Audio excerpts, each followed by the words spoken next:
Hey guys, Max here, Darkroom Vampire, coming at you with the third installment of a series where I review my record collection in autobiographical order, which means that as the records show up, that's the order in which they showed up in my life. So this one's kind of special, and it features an artist that was heavily featured in the last video, but also over here, DeMarco. I was around for the release of This Old Dog, and I keep this record in a discreet plastic bag. 2017, This Old Dog comes out, and I go with my then girlfriend, I was a senior in high school, to a record store called Sweat Records here in Miami. And it was the opening night. They were having a party, and they had many things to raffle off to the people that came. And they had, I think it was a signed cassette, some other thing, and then this, which is a test pressing of the record. I keep it in this like random old sleeve because they just handed me a test pressing, this exact thing. And what's crazy about it to me is that we were the only people that showed up. I was the only person that showed up to the record release party. It was a Friday night. I remember it clear as day. Afterward, my date and I, my girlfriend at the time, we went to a basement jazz place called the Black Cat in downtown Miami. And that was like one of the first times I had seen live jazz as well. But This Old Dog, test pressing, this is probably my most valuable record by far. I don't play it too often for obvious reasons. And it's really the only oddity, I suppose, or rarity in my collection. This Old Dog, of course, is an amazing record, and I ended up buying a different version of it, which is the version that I actually play. This is a special edition where the vinyl, I believe, is a beautiful green. And yeah, I mean, This Old Dog, DeMarco's third best record, second best. I go back and forth depending on which one I've heard. The other favorite ones that I mentioned in the previous video are maybe Salad Days and the demos for another one. But this is such a fantastic record because it's paced really nicely in that both sides of the record end with like very soft acoustic tracks, Watching Him Fade Away and Sister. Mac, this was his, last good record. Here Comes the Cowboy was a disaster, and the 9-hour long one, again, I'm not going to listen to the whole thing. I think I got a poster at the opening as well, that little poster. But yeah, I had an amazing, amazing night. And then, actually, at the Sweat Records place, I asked them, what are you guys doing with that cutout that you have sitting in the corner? And they're like, listen, we got that from the record label for this party, and we don't want it. And we're not gonna do anything with it. So I asked them, would you be willing to hold this for me until I come back tomorrow to pick it up? And they held it for me. There's actually a sticky note on the back that says "Hold for Massimo" that I've just kept up from the person that I asked, that I met that day. I don't know who was working, but they kept it for me. And the next day, the next morning, Saturday morning, I drove up and I picked it up, and it's been in my room ever since. And I have to turn him around at night because I feel like he's looking at me. Ah! As you can see, my DeMarco phase was not over, not by a long shot. And here are the demos for This Old Dog. Fantastic demo record. You know how it is. I really love the instrumental tracks on here that didn't make it, like Lady Eboshi. That one's fantastic. Also Frog Hollow. And I just love the design of the record in this sort of like, he draws so much inspiration from Harumi Hosono. And I know that the cover of 2 was based on Hosono House, but This also has like a vintage jazz vibe that I really quite like, even though his music isn't jazz. I know, what is it that he calls it? Jizz jazz? His music is jizz jazz? That's weird, Mac. Death Grips, No Love Deep Web. This is a record that I cannot take out of the sleeve because it is very graphic. Comes in a black sleeve just like this when you buy it, much like Pink Floyd's Wish You Were Here, because it has the drummer of the band, Zach Hill, his penis. When they stayed at the Chateau Marmont in California, he took a picture of his erect penis with the cover title written in Sharpie, and it has become infamous. It is a fantastic record, though. You know, the edginess of the cover is truly complemented by... peek it out. Is really complemented really well. Some of the most intense Death Grip songs, like No Love, are on here. I really love that they were sort of doing more, maybe there's a couple trap flavored songs to my ear, which was a step in a slightly different direction production wise. It's a little sparser. It's really raw, and I love the deep web game that sort of played along with this release cycle. This, you know, got them dropped from the record label because they dropped it before, and I mean, it cemented Death Grips as one of the coolest bands of the 2010s, in my opinion. Continuing with the Death Grips phase, here we have Government Plates, Death Grips. This is a fake. This is not a real copy of the record. I found this at a secondhand store, and I thought it was cool. I know I'm not going to purchase the official pressing because it's quite expensive. Here we have, you know, a lovely bootleg pink splatter on transparent, and it doesn't even have like an inner sleeve or anything, which I suppose I could buy one and give it to it, but it is what it is. I don't play it that much. It's not one of the better Death Grips releases, although I do like it overall. I do think it gets a little bit overhated. I know it's not the best, but it's still really good.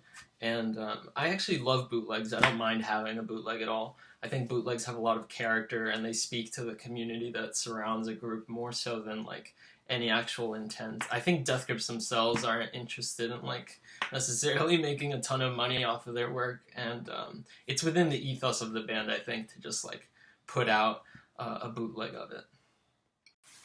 Speaking of Death Grips, I would actually buy like a bootleg of Ex-Military too. I just haven't bumped into it yet. That's another record that has like a really, really expensive resale value if you want to buy the official pressing. But up next we have a double album from Death Grips. We thought this was going to be their final album. They broke up by writing a message to their fans on a napkin. And this was a tumultuous time in the Death Grips fandom. You know, they were not showing up to shows. They have a really sort of masochistic, sadomasochistic relationship with their fans. And I think the second half of this album is probably one of my favorite bits in their whole discography. I love how it feels sort of influenced by Led Zeppelin with some of the guitar tones, and the structures of the tracks I think are also really great. I do love the first half of the record, but because it's more abstract and schizophrenic, I find it a little more difficult to listen to. But I mean, Black Quarterback and of course the Bjork samples all over the first half are gorgeous. I mean, it's so awesome that Death Grips and Bjork have collaborated like this. We got like fresh samples from her, and then essentially I think it's all constructed by the drummer Zach Hill playing samples and drum hits on an electronic pad, and that's essentially the way they produce the first half. But yeah, fantastic record. It's so expansive, and I love the aesthetic that they had around this time. It was all really obscure. I mean, it still is really obscure, but this particular era, I really am a fan of. Especially all the controversy that came along with it. It was just a really wild ride if you were along when it came out. And on GP, Turned Off, like there's so many good songs on Jenny Death. If you're a Death Grips, like, you know, outcast, you've never seen anything, I would maybe recommend starting with Jenny Death, because they are kind of like popular sounding insofar as they take a lot of rock influences. Up next, we have another collaborator of Bjork's, without her, Matmos, Ultimate Care 2. This album is really crazy. It's actually one 30-something minute long song that is split amongst both sides, but what's really crazy about this record is that it's actually all sampled from a washing machine, and every single sound that appears in this album comes from a washing machine. They are so creative, and throughout their discography, they've always had, a tendency to sample mundane sounds. But I think this is just so brilliant, and it is very sort of abrasive and difficult to listen to. But if you like experimental electronic music, this is so interesting. It really kicks in some parts, like it really builds up a great rhythm. And it's a really complex composition. I enjoy listening to it. It's very cerebral. I have to confess, I don't know that much about this next record. Beautiful design. It's by someone called Xela, Zaid, Xelazaid. I hope I'm saying that right. It's a local musician from Miami, a noise musician. And I actually didn't purchase this record. This was a gift. I was hanging out again at Sweat Records. If you're in Miami, it's a great place to shop. And I see who else but my janitor from my high school across the aisle, also looking at records. And I'd actually had several conversations before with him at school, so I knew him quite well, Mr. Greenwald, Mass Academy, if anyone remembers. Basically, he came up to me, we chatted for a bit, and then he left the store. When I went up to pay, the cashier let me know that he had actually purchased this record for me. And sales of this album were going to the benefit of the artist, because the artist had suffered some kind of illness and was in the hospital. So I'm just so grateful that my janitor is such a nice guy. I mean, he gave me a mixtape that he mixed himself on vinyl towards the end of the year, and I gave him some chocolates. But it's really just a lovely memory. It's really sort of classic ambient noise music. It's not too harsh, and it's interesting. I wouldn't have purchased it myself, but it's always, things like that you just get records that you wouldn't normally buy, listen to music you wouldn't normally listen to. And recommendations like that, I don't think he was familiar with it either, but that's what makes the world go round. Godspeed You Black Emperor. F sharp, A sharp, infinity. Now this album, it's gorgeous. The title is debossed on there, and the photograph is actually inset and mounted on the surface, so there's a difference there. This is a seminal post-rock band from the late 90s, early 2000s, and although I do not have the patience to listen to their often 20 to 30 minute long song structures anymore, I do really like them, and I love their use of found sounds. Their sampling is really creative, instrumentation is really creative, really unusual, and it marked, I think, a shift of like this gloomy, moody, ambient influenced rock music that was to come. They were sort of one of the first to do it in this style and do it well. And I really, really appreciate their work, even though I don't really listen to it that much outside of this record. I have to confess, I wasn't a big Bowie fan before he died. Of course, I had heard the classics because of my parents playing it when I was young. But when he passed away and dropped Blackstar was pretty much when I started to get into him, unfortunately. So I never was a fan when he was around. But Blackstar was actually kind of my introduction to him, as sort of someone who listens to music as an adult. 2016, there's a ton of buzz around this album because the music videos were so, complex and really, really zany. I mean, even for Bowie. But this album, it's hard to listen to because he is so directly confronting his own mortality on so many of these songs. I have trouble listening to it because I'll cry if I hear Dollar Days in the right, mood. Actually, maybe not even in the right mood. I'll just cry if I listen to Dollar Days. It's a fantastic record. He was taking influence, he said on interview, from Kendrick Lamar, Death Grips, and although, obviously it's not literal, you can definitely tell that he had an experimental spirit when he was creating this thing, and it's just fantastic. I mean, one of the best Bowie albums. What a way to go out. Just commend him for having worked on this, even though he was fighting cancer. The really crazy thing is that he died like 2 days after it came out.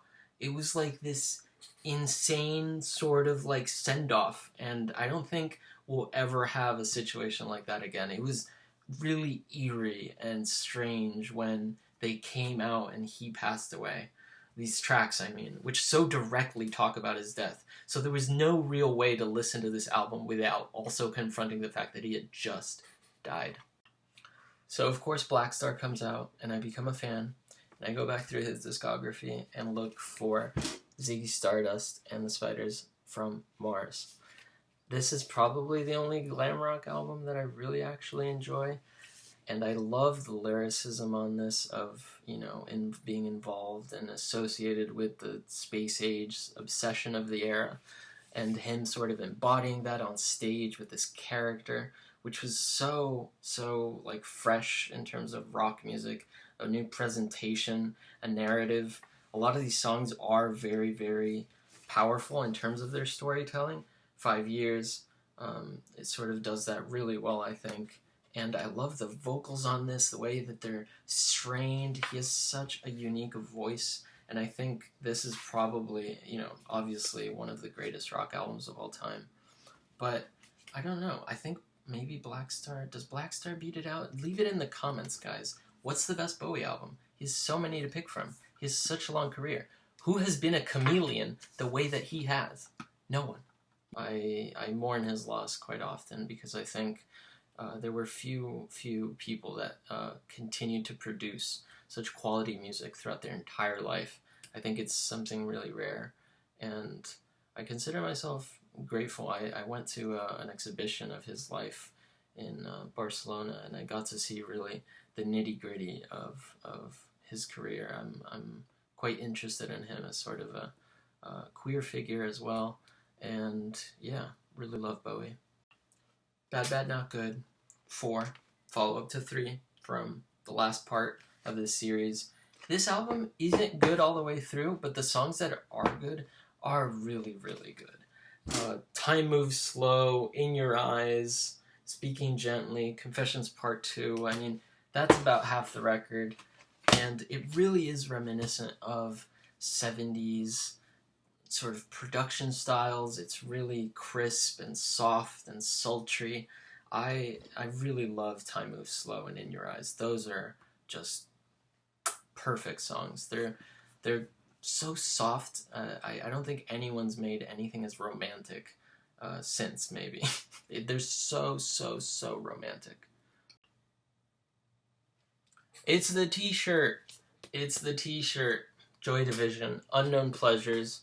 Great post-punk record. I don't even know what to say with some of these, like Ziggy Stardust and this album. So much has been said. I don't think I can add anything onto it, other than the fact that I absolutely love it.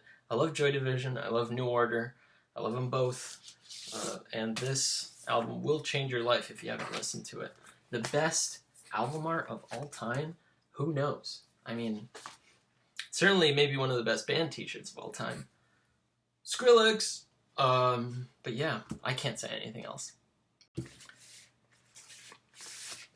Everyone has those records that they just don't really listen to or know that well. Moderat is that for me. I received this as a gift, and I really appreciate it because I love listening to new music in the form of vinyl. However, I have not heard this since I got it, and one of the reasons that I'm doing this is so that I can sort of refresh myself on what records I should listen to. You know, I'm just being honest here. This is an autobiographical review, and autobiographically, this does not have that much of an impact on me. I do appreciate some of the tracks, but right off the top of my head, I can't say anything too specific about it. Last, but certainly not least, Damn by Kendrick Lamar. This album I was really looking forward to, and I have to say I was kind of disappointed when it came out, just because I don't know how to follow up To Pimp a Butterfly. I think maybe he shot himself in the foot by making one of the best rap albums of all time. What can you do?